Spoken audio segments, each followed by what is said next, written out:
Let us pray. Lord God, we come before you again this morning.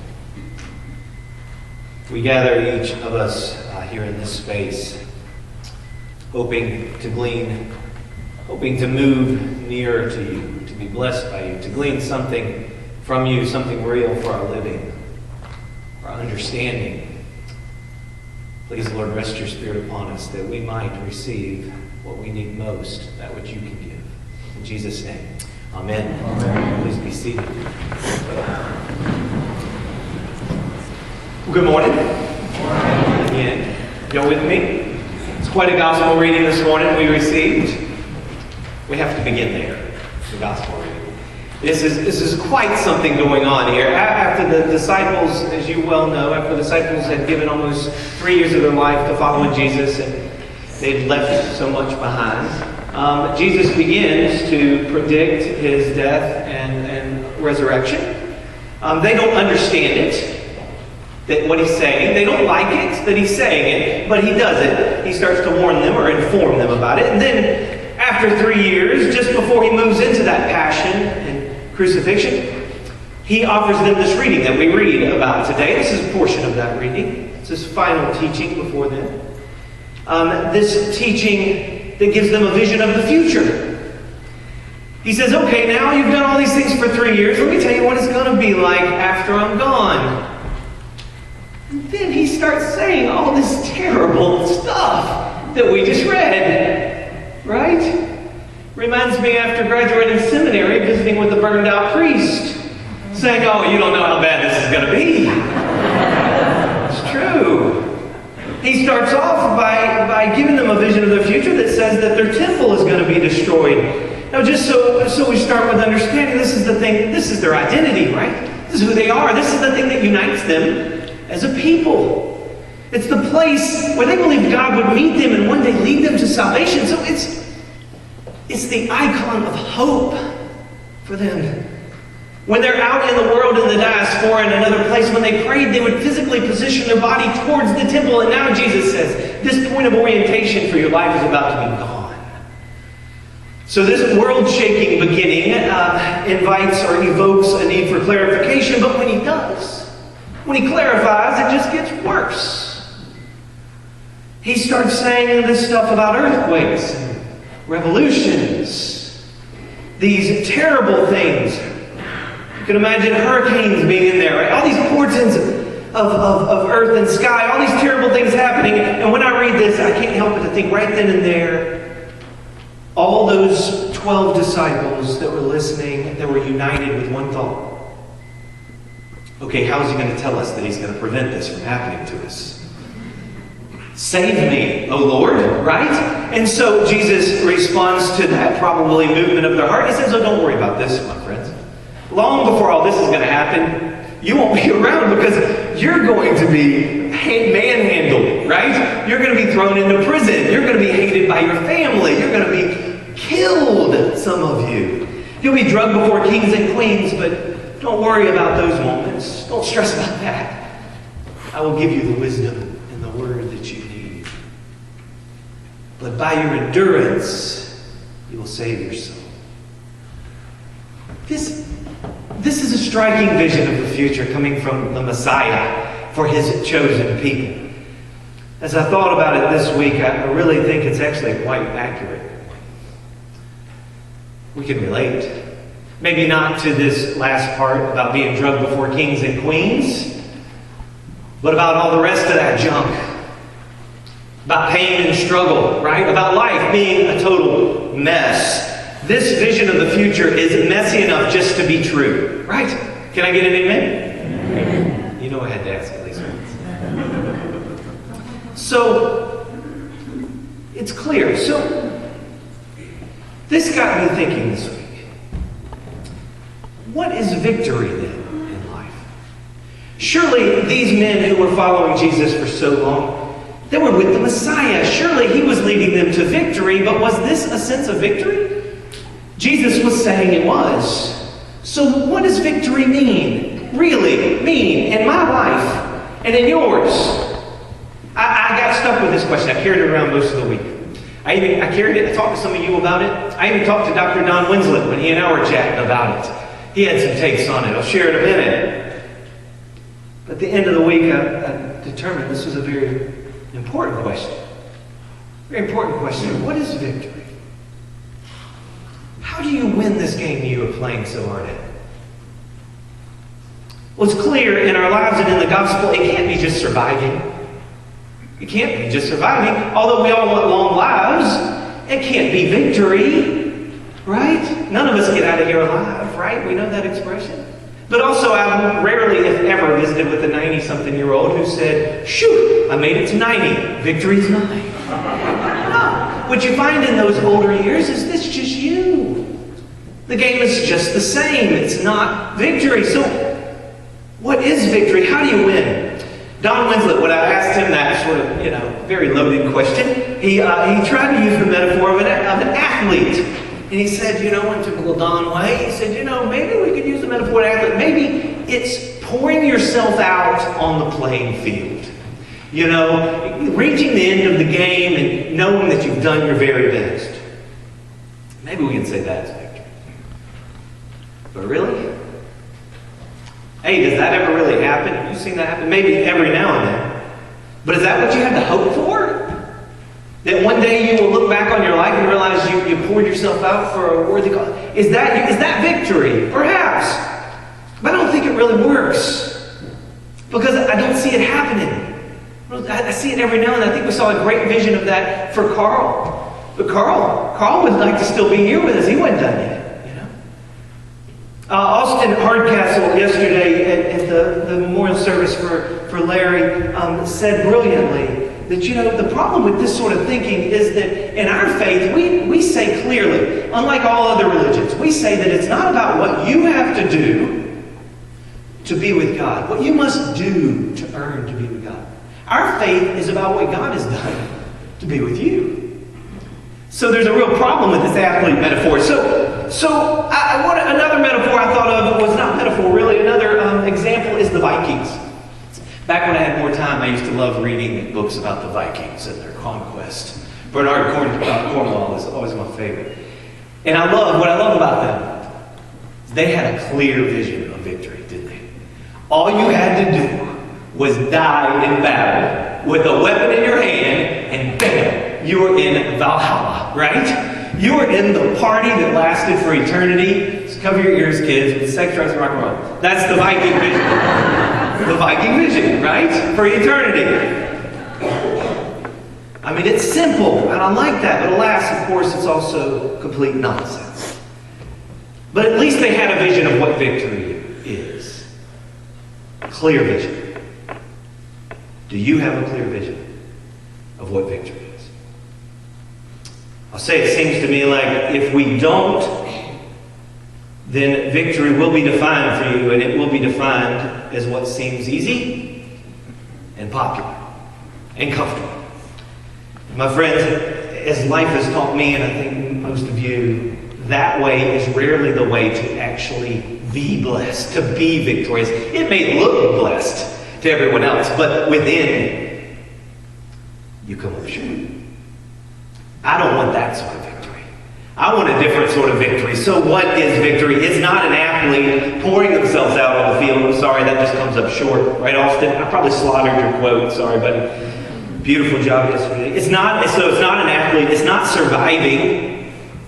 It's not Viking Valhalla. So what is it? This is a question, honestly, that you have to answer. Right? I can't answer for you. But I will share with you what my life has led me to answer this question, how it has led me. And a couple of things that helps me to live into that victory, which I find. There's actually two hints in our gospel reading. Two hints that are very different. The first one you may expect, it's the last lines where Jesus starts talking about not perishing. Right? That part, that sounds reasonable. So of course, yes. Victory in one sense can be making it to heaven. Right? That is certainly a vision of victory. Perhaps we can say that victory is reaching heaven one day. But there's a problem with that. because it's not consistent with the way the rest of the gospel talks about salvation. Because the gospel is clear about salvation. It's clear. This isn't wishful thinking. The gospel is clear about salvation, and the gospel teaches that salvation is not something that you will gain one day in the future when you're good enough. No, the salvation that Jesus teaches is a salvation of today, of now. The author Christian Blumhardt put it this way: Christ's future, our salvation, is now or not enough. Our salvation must be an experience of us today and tomorrow. So salvation may be a victory. But whatever that means, it is a victory that we still are left with the question of what does it mean to live into today? And there's another reason why I don't like that answer. And I never have. And it's because living a faith, a life that says my victory is to get into heaven, always strikes me as so self-centered. Right? So self-centered. I know it's just logical, but Jesus came and turned our gaze outward. And that gaze of a faith always strikes me as the opposite way that Jesus is calling me to focus. I'll leave you to wrangle with that one, with that little paradox. So we can't say I don't think we can say that victory is necessarily getting into heaven one day. But there's another hint in our gospel reading what victory is. And it comes not from that last line, but from that curious line in the middle. That line, are y'all still with me? I'm hot. In here, y'all hot with me? Well, hang with me. I got a couple more parts here. And I hope you'll open your heart to keep them open. The second hint is this strange line that you probably remember where Jesus says, don't prepare your words when you go before kings and queens. For I will give you the wisdom and the word that you need. Alas, us priests have found out that's not preaching instructions. Right, Roger? Unfortunately, all seminarians found that out the hard way. But Jesus, if the disciples had eyes to see and ears to hear at this moment, they could see what God is saying right there. He's saying that when you are in the turmoil of all this nastiness that I'm describing for you, where would Jesus be? He's going to be there to give you what you need, right? So this is a vision of what victory is in the midst that all they needed to do to be victorious in this terrible vision of the future was to allow Jesus to keep their gaze upon him, that he might provide for them what they need. Can you see that in there? It reminds me of the first time I can remember getting stitches. I had stitches a lot as a child. If you had stitches as a child, raise your hand. All right, you're with me, country bumpkin. But the first time I remember getting stitches was in the back of my head. Leanne, cover your ears, you'll get squeamish. So that's quite an odd experience when you get stitches in your head. And I remember sitting there, and the doctor began his business, and I was a kid, and it was terrifying. And my mother sat in front of me, a very kind of wonderful woman, sat in front of me and took my hand. And I remember her looking at me with that loving motherly smile, holding my hand and saying, just look at me. You're doing fine. Just look at me. The pain is here to help you heal. Just look at me. Forget the pain. Keep your eyes on me. I hear that lesson in this awfully awkward gospel reading this morning for each of us. The key to life, to victory, in bad times and in good. Whether everyone thinks you're awesome or whether everyone thinks that your life's a victim. The key must be to learn to live with God. To learn to live life with God. That is victory. I thought about this question a lot this week, and it was in prayer when it struck me. If you don't like that answer, just hang on. I pray that you won't see here it as oversimplistic. But it was in prayer that it came to me when I was trying to figure out what is victory. It struck me, Lord, my victory, the only victory I've ever known, the victory that served me this very day as I come before you this morning, is the victory of learning to live in a relationship with you, God. Learning to consider every decision, every situation, whether it be sad or insecure or whatever it is, learning to consider it in relation to you and your truth, God. That is simply the only victory that ever has made sense in my life. And when you consider that, it's really, really striking how learning to live with God, life with God, that is very much preparing for the next life, that other life with God, that salvation victory that we all long for. If you don't relate to that, just ask the question for yourself. What is victory? And you can't say it's some short-term goal like getting your kid through high school and keep them out of prison. I know that's a goal of my parents when I was in high school. And it's a good goal to have, but it's not victory in life. Your current situations will come and they will go. You know it. Before you know it, it will be gone. So will your life be. What is real victory? In my life, the only victory I've ever experienced is the victory that truly lets me rise above not only eternity, which Jesus takes care of, but today, is learning to live my life with God. So what do I mean by that? I want to share just a couple things before I conclude. A couple of things which have been meaningful to me. Practical things. And the first is about your poverty. Your poverty. Now, you don't have to give away all your stuff. That's another sermon. Spiritual poverty. So there's an odd little line in Scripture that said, "Blessed are the poor in spirit." Right? I don't know if you've ever heard that. Matthew, Sermon on the Mount. Blessed are the poor in spirit. When you ask a Christian, should they be charitable? Well, yes. Well, should you be poor in spirit? I'm not quite sure. Should I be? Well, the answer is yes. It's essential to learning to live life with God. See, poverty of spirit is defined by many faithful people. Ignatius does a great job. It's the radical understanding of your dependence upon God, that you are not God, right? That is the first and foremost thing that we must do. If we are to live life victorious, we must become humble of heart. We must accept that we need Him